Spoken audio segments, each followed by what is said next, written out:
जय हिंद मित्रों, हमारे यूट्यूब चैनल स्टडी विद शरण IAS में आपका स्वागत है। आज हम हिंदी साहित्य की बहुत दिनों बाद क्लास ले रहे हैं। हिंदी साहित्य का जो आज का हमारा टॉपिक हमने चुना है वो है आधुनिक काव्य, नई कविता। आधुनिक काव्य में एक टॉपिक है नई कविता। नई कविता आपके सिविल सर्विसेज में तो पूछी ही जाती है, और इसके अलावा ग्रेजुएशन में थर्ड ईयर में हिंदी साहित्य का एक महत्वपूर्ण टॉपिक है। और हिंदी साहित्य पढ़ने वालों के लिए ये अत्यंत ज़रूरी है, ये इसको पढ़ना ही पढ़ना है। तो इसको अच्छे से अगर आप समझ लेते हैं तो यहाँ से क्वेश्चन भी अटेम्प्ट होते रहते हैं। पहले देखते हैं हिंदी साहित्य की इस विधा की शुरुआत कब हुई है। तो इसकी बात अगर हम करें तो छायावाद जो शुरू होता है 1918 से चलता है 1936 तक, इसका समय समाप्त हो जाता है और ये धीरे धीरे कन्वर्ट होने लगता है। 1936 में एक नई विचारधारा आती है प्रगतिवाद। प्रगतिवाद में थोड़ी विद्रोही चेतना है, वायवीयता या कल्पनाशीलता का अभाव है, तो यांत्रिकता है, एक सदैव सदाए टॉपिक या मार्क्सवाद का सीधे प्रभाव कह सकते हैं। लाल क्रांति से प्रभावित है रूस के, या मार्क्सवाद से सीधे प्रभावित है। एक देसी संस्करण कह सकते हैं मार्क्सवाद का, वो यहाँ चलता है इस समय। तो 36 से 41 तक, 41 के बाद जो आता है वो 41 से 51 तक हमारा जो समय होता है उसमें ने सीधी सीधी वायवीयता या कल्पनाशीलता छायावाद की नहीं होती है, और यांत्रिकता भी नहीं होती है इसकी प्रगतिवाद की।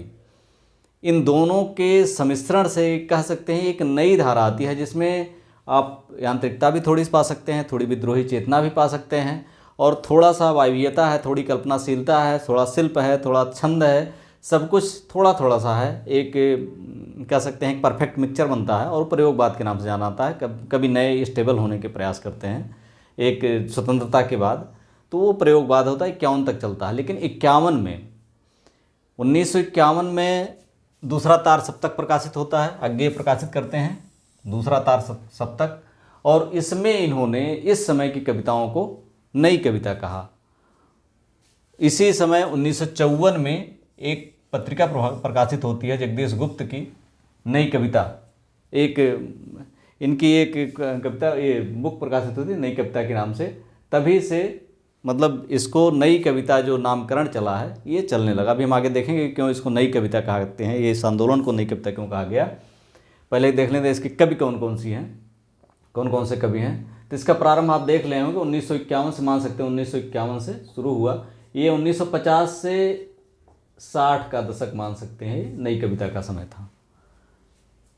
नई कविता जगदीश गुप्त की बुक थी, ये उस समय प्रकाशित हुई, और दूसरा सप्तक 1951 में प्रकाशित हुआ, अज्ञेय ने प्रकाशित किया।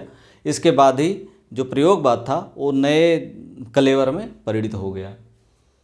अभी हम देखेंगे प्रयोगवाद से किस तरह से भिन्न था नई कविता, और ये नई कविता या नई कविता इसे क्यों कहा गया। इसके जो प्रमुख कवि थे वही प्रयोगवाद वाले, अज्ञेय, सर्वेश्वर दयाल सक्सेना, रघुवीर सहाय, श्रीकांत वर्मा, लक्ष्मीकांत वर्मा, गजानन माधव मुक्तिबोध, शमशेर बहादुर सिंह, गिरिजा कुमार माथुर, अशोक वाजपेयी, विजय नारायण शाही। इस तरह से बहुत सारे ये कवि थे जो उस समय ये अपनी कविताएं ये नई कविता में या इस विधा में अपनी कविताएं कर रहे थे।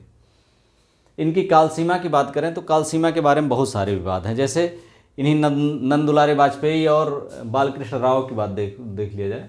ये स्थापित कवि थे नंद दुलारे वाजपेयी और बालकृष्ण राव। ये मानते हैं कि जब 1936 में छायावाद का पतन होता है, छायावाद का जो साहित्य पे प्रभाव ख़त्म होता है, तो छायावादी कविताएं सीधा सीधा परिणित हो जाती हैं 1937 से किसमें, नई कविता के रूप में। उसके बाद की कविताओं को नई कविता कहा जा सकता है, क्योंकि ये मानते हैं कि ये जो मध्यकाल का जो असर था, ये कविता ख़त्म हुई, मध्यकाल का असर इस पर से ख़त्म हुआ, क्योंकि छायावाद में वायवीयता है, कल्पनाशीलता है, थोड़ी सी रोमानियत है, वो मध्यकाल से जुड़ी हुई मान सकते हैं। तो वहाँ से वो चीज़ें ख़त्म होती हैं और नई कविता का प्रारंभ होता है। लेकिन ये पूरी तरह से सत्य नहीं है, इसलिए क्योंकि इस समय हम देखते हैं कि जो काव्य चला है छायावाद के बाद, छायावाद के पहले के काव्य अगर देखें तो भारत तेंदु ने जो कविताएं लिखी हैं वो ब्रजभाषा में लिखी हैं। हम जानते हैं कि गद्य उनका खड़ी बोली में था, लेकिन कविताएं ब्रजभाषा में, काव्य उनका ब्रजभाषा में है। तो वो एक ये चीज़ कहते भी थे कि मैंने कितना प्रयास किया लेकिन खड़ी बोली में उत्कृष्ट काव्य की रचना नहीं कर पाया। तो वहाँ पर असर था। लेकिन छायावाद ने खड़ी बोली को स्थापित किया काव्य में, लेकिन जो भावनात्मक स्तर पर था वो भावनात्मक स्तर पर जुड़ाव बना हुआ था। लेकिन जो वायवीयता थी, जो कल्पनाशीलता थी, जो एक कह सकते हैं वर्चुअल स्टेट थी व्यक्ति की, वर्चुअल स्टेट, वो वर्चुअल स्टेट का समाधान, वर्चुअल स्टेट जो है, या कह सकते हैं कि वर्चुअली हम किसी भौतिक समस्या का समाधान इतनी आसानी से नहीं कर सकते हैं। उसके लिए हमें संघर्ष करना ही पड़ेगा, आंदोलन करना ही पड़ेगा। प्रगतिवाद में ये चीज़ें शुरू होती हैं। जनता मुझसे पूछ रही है क्या बतलाऊं, जन कभी हूँ मैं साफ कहूँगा क्यों हकलाऊं। तो ये इस तरह की सीधे सीधे जो सपाट बयानी है वो शुरू होती है, और छायावाद का जो रोमानियत है, कल्पनाशीलता है, या एक आवरण में अपनी बात कहने की जो कला है वो हटती है। जनता मुझसे पूछ रही है क्या बतलाऊं, जन कभी हूँ मैं साफ कहूँगा क्यों हकलाऊं। इंदू जी क्या हुआ आपको, सत्ता के लोभ में भूल गई बाप को। तो इस तरह से बहुत सारी चीज़ें आती हैं जिसमें सीधा सीधा विद्रोह के प्रति, या कह सकते हैं कि कबीरदास जी जिस विद्रोही चेतना के थे उस विद्रोही चेतना का असर यहाँ दिखता है। इस पर मार्क्सवाद का असर था। मार्क्सवाद ने सर्वहारा के लिए काम किया, और उसी वर्ग के संघर्ष को देखते हुए, जैसे उस समय की जो स्थिति थी, गरीबी थी, भुखमरी थी, तो उस समय क्या था कि दाने आए घर के अंदर कई दिनों के बाद। मतलब ये स्थिति थी कि दाने या भोजन पर डे लोगों को नहीं मिलता था। दाने आए, एक यहाँ तो थोड़े 1 घंटा लेट हो जाता तो आदमी भूख से बिलबिला जाता। वो बस किसी को भी डांटना डपटना जो भी करना वो करता है। लेकिन यहाँ पर क्या था, दाने आए घर के अंदर कई दिनों के बाद, चमक उठी घर भर की आंखें कई दिनों के बाद। अब बताइए इस स्थिति में जब चमक उठी घर भर की आंखें, तो ऐसे में ये यांत्रिकता जो स्थिति है ये बनती है। इसके बाद बहुत लंबे समय तक हम जानते हैं काव्य में यहाँ पर न छंद देखा गया, न तुक देखा गया, न लय देखा गया। सीधे अपनी बात कहने की और लोगों की बातों को उठाने की, उनके लिए संघर्ष करने की बात सामने केवल आई। मार्क्सवाद सीधा सीधा यहाँ हावी था। तो किसी बात को लेकर के कोई भी काव्य लंबे समय तक नहीं चल सकता, स्पष्ट है। इसीलिए ये सीधे धीरे धीरे पर्यवसित हुई किसमें, छायावाद में, प्रयोगवाद में। क्यों? क्योंकि यहाँ पर काव्य को शिल्प चाहिए, संवेदना चाहिए। केवल विद्रोह से काम नहीं चलता है, लोगों का मनोरंजन भी करना चाहिए। ऐसा नहीं केवल मनोरंजन का कर्म होना चाहिए, इसमें उचित उपदेश का भी मर्म होना चाहिए। शुरुआत में ही कह दिया गया था, लेकिन द्विवेदी युग में, लेकिन केवल मनोरंजन न कब क्या कर्म होना चाहिए, यानी मनोरंजन कर्म होना चाहिए, लेकिन केवल मनोरंजन का कर्म नहीं होना चाहिए। यानी मनोरंजन भी करे, जनरंजन भी करे, लोगों के बारे में, लोगों की भावनाओं को समझे, उनके बातों को उठाए, लोगों पर कटाक्ष भी करे, जो शोषण करने वाले हैं उनको, मतलब सारी चीज़ें अगर आती हैं तो प्रयोगवाद में आपको दिखाई पड़ती हैं। और शिल्प के स्तर पर भी ये चीज़ें दिखती हैं। वहाँ पर चेंज होता थोड़ा सा शिल्प और प्रयोगवाद। आपने देखा होगा तो प्रयोगवाद की क्लास है, इसमें डिस्क्रिप्शन में लिंक मिल जाएगा, और उसके बाद अलग क्लास हम इसका फिर पुनः लेंगे जब हिंदी साहित्य का इतिहास कंप्लीट होगा। तो यहाँ पर होता है, लेकिन इसका भी पर्यवसाय होता है 1951, क्योंकि देखिए तब तक बहुत सारी चीज़ें बीत चुकी होती हैं। 2 विश्व युद्ध बीत चुके होते हैं, भारत आज़ाद हो चुका होता है, लोगों की जो जीवनचर्या है अभी तक अंग्रेज़ों से लड़ने के लिए उनके पास एक उद्देश्य होता है, लेकिन अंग्रेज़ तो चले गए। अब उनको लगता है कि अंग्रेज़ को भगाने के बाद तो स्थिति और बुरी हो गई। कई लोग कहते थे कि इनसे अच्छा तो वो थे। शासन प्रशासन ढीला हो गया, खाने पीने के लाले वैसे ही रह गए, और दूसरी चीज़ वो इतना लूट के खसोट के जो भी करके वो लेके चले गए थे, तो हर चीज़ मुमकिन नहीं था। और ऐसे में आदमी कमाने के लिए भागता है, शहर में भागता है, संबंधों में जटिलताएं आती हैं, नए नए संबंध बनते हैं, नए तरह के संबंध बनते हैं। शहर में आता है, शहर में एकाकीपन होता है, वहाँ पर नई नई समस्याओं से उसका यथार्थवाद होता है, और नई नई समस्याएं झेलता है, मानव का असली रूप देखता है। कि कितना विकृत है और कितना संवेदनशील, दोनों रूपों से दिखाई पड़ते हैं। और वो इस नई कविता में ये सब सारी चीज़ें आपको दिखती हैं। तो इस तरह से एक पर्यवसित अचानक 1937 के बाद नहीं आई है। यहाँ पर कविता ये जो है 19 नंदुलारे वाजपेयी बालकृष्ण राव का कहना जो था कि 1937 के बाद आई, 1937 के बाद नहीं आई है। ये धीरे धीरे ट्रांसफार्म होकर के धीरे धीरे बदलते हुए आई है और छायावाद से लेकर के नई कविता तक का रास्ता कुछ वर्षों का नहीं, दशकों का है। यहीं पर अगर लक्ष्मीकांत वर्मा जी की बात करें तो 1951 में इन्होंने इसकी शुरुआत नई कविता की मानते हैं। और अज्ञेय और शमशेर बहादुर सिंह ने, सच्चिदानंद हीरानंद बादशाह अज्ञेय इनका नाम था पूरा, तो इन्होंने शमशेर बहादुर सिंह ने अपनी 1952 में अपनी कविताओं को नई कविता कहा। अब नामकरण क्यों किया गया नई कविता, और कुछ क्यों नहीं कहा गया?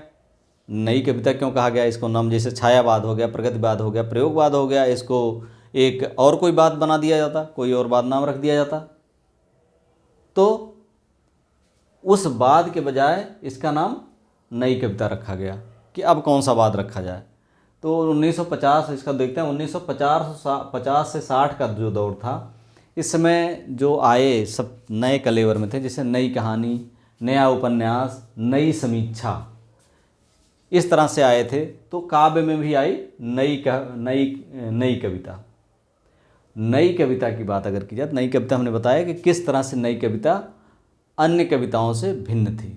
नई कविता किस तरह से भिन्न थी, और इसके मुख्य प्रवृत्तियों में आप देख सकते हैं कि इसकी प्रवृत्तियाँ किस तरह की थी। इससे आप प्रयोगवाद से इसको अलग कर सकते हैं, प्रगतिवाद से किस तरह भिन्न था, छायावाद से किस तरह भिन्न था, या द्विवेदी युग की कविताओं से किस तरह भिन्न था, इसको आप देख सकते हैं प्रवृत्तियाँ इसकी क्या थी। तो यहाँ पर हमने बताया कि 2 विश्व युद्ध बीत चुके थे, भारत 1947 में आज़ाद हो चुका था, संविधान भारत का लागू हो गया था 1951 तक, चुनाव हुए थे, लेकिन लोगों की समस्याएं कम होने का नाम नहीं ले रही थी, महंगाई उसी स्तर पे थी, लोगों को खाने के लाले पड़े थे। इसी दौरान जो कविता हमने बताया कि दाने आए घर के अंदर, कई दिनों के बाद ये स्थिति बनी हुई थी अकाल, और उसके बाद कविता नागार्जुन जी की। तो इस तरह की विद्रोही चेतना वाले कवि भी थे, प्रगतिवाद में इस तरह से उन्होंने देखा था। और लेकिन ये स्थितियाँ बहुत सुधरी नहीं थी, ये स्थितियाँ बनी हुई थी। और शहर की तरफ आदमी भागता है अपनी जीवन स्तर को सुधारने के लिए, अपने कमाने के लिए। गांव से उसका मोह भी बना हुआ था, यहाँ आकर के उसे संघर्ष भी करना था। गांव का उसका संबंध थोड़ा अलग था, फूफा थे, ताई थे, बाबू थे, भैया थे, चाचा थे, चाची थी, काका थे, काकी थी, पूरा गांव ही इन्हीं रिश्तों में बंधा हुआ था। लेकिन यहाँ पर पड़ोसी को नहीं जानता था, और गला काट स्पर्धा, आपको हर आदमी किसी मतलब से मिलता है, हर आदमी मतलब से बात करता है, आपसे प्रेम से बोलता है या किस लिए बोलता है, ये उसके ऊपर है। तो ये सारी चीज़ें यहाँ आती हैं। तो क्या होता है, इस दौरान भोगे हुए यथार्थ पर बल आता है। जो कवि होता है वो भी ये चीज़ें देखता है जब, तो अपने भोगे हुए यथार्थ पर बल होता है उसका। वो कहता है, मैं नया कवि हूँ, इसी से जानता हूँ सत्य की चोट कितनी गहरी होती है। मैं नया कवि हूँ, इसी से जानता हूँ, सर्वेश्वर दयाल सक्सेना की लाइन है, मैं नया कवि हूँ, इसी से जानता हूँ कि सत्य की चोट कितनी गहरी होती है। इसी से आप समझ सकते हैं कि अगर आप थोड़ा चूके तो आपका अकाउंट खाली हो जाएगा, आपकी भावनाओं की कोई कदर नहीं। यहाँ तक भावनाओं से ही धोखा दिया जाता है आपको। इतने प्यार से लोग समझाएंगे कि आप अपनी सारी जानकारियाँ अकाउंट की सबकी उगल देंगे, और धीरे से आपका अकाउंट खाली हो जाएगा। तो ये चीज़ें आप यहाँ देख सकते हैं कि मैं नया कवि हूँ, इसे जानता हूँ सत्य की चोट कितनी गहरी होती है। और आप देखेंगे कि रिश्ते के नाम पर इसने मुझे ठग लिया, अगली बार आप रिश्ते पर ही विश्वास नहीं करेंगे, जब सचमुच का रिश्ता है उस पर से विश्वास उठने लगता है। तो सत्य की चोट कितनी गहरी होती है। इसी तरह से इन्होंने जीवन के किसी एक पक्ष को नहीं चुना, इन कवियों ने जीवन का संपूर्ण पक्ष चुना, काव्य के लिए जीवन का संपूर्ण पक्ष चुना, संपूर्ण क्षेत्र चुना, जीवन के हर जर्रे को इन्होंने अपना विषय बनाया। जैसे रघुवीर साहब की एक, हम तो सारा का सारा लेंगे जीवन, कम से कम की बात तो हमसे ना करिए। हम तो सारा का सारा लेंगे जीवन, कम से कम की बात तो हमसे ना करिए, रघुवीर साहब की ये लाइन है। इसी तरह से यहाँ पर हम देखते हैं कि अगर मार्क्सवाद, हमने प्रगतिवाद की बात की थी, प्रगतिवाद में मार्क्सवाद का प्रभाव था। लोग किसी बात पर फोकस करते थे, और बात कहता था, मार्क्सवाद ही कहता था कि पेट भरने के बाद ही सारी चीज़ें, सारी बुद्धिमत्ता निकल के आती है। सारी बुद्धिमत्ता निकल के पेट भरने के बाद ही आती है। आदमी को अकल जो है पेट भरने के बाद ही वो दुनिया भर की फिलासफी सुनाता है। ऐसे है भी भाई, जो कोई फिलासफी सुनाएगा तो पेट भरने के बाद ही फिलासफी उसे निकलती है। उसके पहले तो उसे तो दिमाग तो लगा रहेगा भैया कुछ मिले, कहीं से गटक लें थोड़ा सा। लेकिन इस पर भी उन्होंने व्यंग किया, सर्वेश्वर दयाल सक्सेना जी ने इस पर भी व्यंग किया है सीधा सीधा कि मार्क्सवाद भी निकला है जब पेट भरा तब। कब निकला मार्क्सवाद? मार्क्सवाद जो ये बाद है मार्क्सवाद, ये भी कब निकला? जब पेट भरा तब। पेट भरने के बाद ही निकला, खाली पेट थोड़ी निकला है। क्योंकि उन्होंने एक लाइन लिखी इस पर, गोली खाकर एक के मुंह से निकला माओ। माओ से तुम थे वहाँ के चीन के, तो उनका नाम निकला। गोली खाकर एक के मुंह से निकला माओ, दूसरे के मुंह से निकला गांधी, तीसरे के मुंह से निकला आलू। एक के मुंह से निकला माओ, दूसरे के मुंह से निकला गांधी, तीसरे के मुंह से निकला आलू।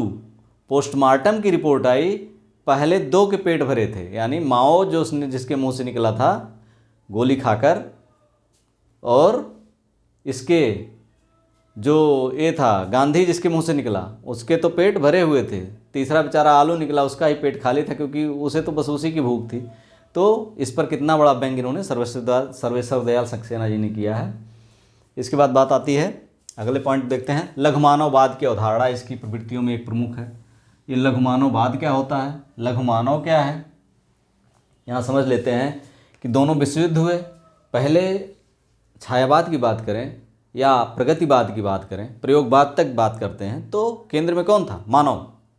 और वो अपने आप को समझता भी था, क्योंकि अभी उस अपने गांव से जुड़ा था, रिश्तों से जुड़ा था, अपने आप को, अपने अस्तित्व को वो सर्वोपरि मानता था। काव्य में भी उसका अस्तित्व सर्वोपरि था। लेकिन 2 विश्व युद्ध के बाद यांत्रिकता आई, लोग मशीनीकरण हुआ, औद्योगिकरण हुआ, सारी चीज़ें हुई। अब मनुष्य 2 कौड़ी का हो गया। 2 कौड़ी कैसे हो गया? क्योंकि पैसे की वैल्यू बढ़ गई, आदमी की वैल्यू ख़त्म। पैसे की वैल्यू बढ़ी, आदमी की वैल्यू ख़त्म। आज भी आप देखते हैं कि 100-200 रुपये के लिए मर्डर कर देते हैं, 10-20 रुपये पान खाने के लिए पैसा मांगने पर मर्डर कर देते हैं। तो मनुष्य की क्या वैल्यू हो गई? 2 कौड़ी की हो गई। यही लघुमानववाद है, यानी मनुष्य के अस्तित्व को नकार देना और मटेरियल्स जो भौतिकवादी संपत्तियाँ हैं उनके अस्तित्व को शीर्ष पर रखना, वो चीज़ें यहाँ पर आती हैं। लघुमानववाद की अवधारणा यहीं से आती है और इसी समय आई पहली बार। वो काव्य में बहुत अच्छी तरह व्यक्त हुआ। जैसे अशोक वाजपेयी की कविता, हम छोटे लोग हैं चाहे अनदेखे ही बीत जाएं, हम छोटे लोग हैं चाहे अनदेखे ही बीत जाएं, लेकिन कोई तो चिन्हेगा कि हमारे हाथों में भी गुलमोहर के फूल थे। सॉरी, यानी कोई तो चिन्हेगा हमारे हाथों में गुलमोहर के फूल थे। हम छोटे लोग हैं चाहे अनदेखे ही बीत जाएं, कोई ना जाने लेकिन कोई तो चिन्हेगा, कोई तो जानेगा कि हमारे हाथों में भी गुलमोहर के फूल थे। मतलब हमारा भी अस्तित्व था, हमने भी कुछ किया है, हमने भी हमारे अच्छी भावनाएं थी, हमने मानवता के लिए, मानव जाति के लिए, अपने देश के लिए, साम्राज्य, पूरे विश्व के लिए हमने कुछ मानव कल्याणकारी कार्य किए हैं। भले ही इस यांत्रिकता के युग में उस न कारखाने में तूती की आवाज़ जो आती है उसी तरह की हो, या कोई भूसे के ढेर में सुई हो जैसे ना दिखता हो, लेकिन कोई तो चिन्हेगा कि हमारे हाथों में भी गुलमोहर के फूल थे। ये त्रासदी है लघुमानववाद की या लघुमानव की। नई कविता में इसको अच्छे से कवियों ने व्यक्त किया है। अशोक वाजपेयी की लाइन है कि हम छोटे लोग हैं चाहे अनदेखे ही बीत जाएं, लेकिन कोई तो चिन्हेगा कि हमारे हाथों में गुलमोहर के फूल थे। इसके बाद इसी समय आधुनिक भावबोध, ये हर युग में था, लेकिन शहरीकरण, यांत्रिकता, संवादहीनता, ये सब सारी स्थितियों ने मानव को महानगरीय मानव बनाया तो लघुमानव बनाया, और उनसे बहुत सारे उनके जो आंतर या कह सकते हैं मानवता की जो मूल बेस होता है, फाउंडेशन होता है, उसको उससे छीन लिया। संवेदना छीन ली, रिश्तों की मिठास छीन ली, बहुत सारी चीज़ें उसने छीन लिया। और इसीलिए इस आधुनिकता भावबोध में लोग किसी को कष्ट देने से नहीं चूकते हैं, किसी को ठगने से नहीं चूकते हैं। अपने लाभ के लिए, अपना 2 रुपये का लाभ हो तो अगले का कई लाख का नुकसान करने पर लोग तैयार रहते हैं।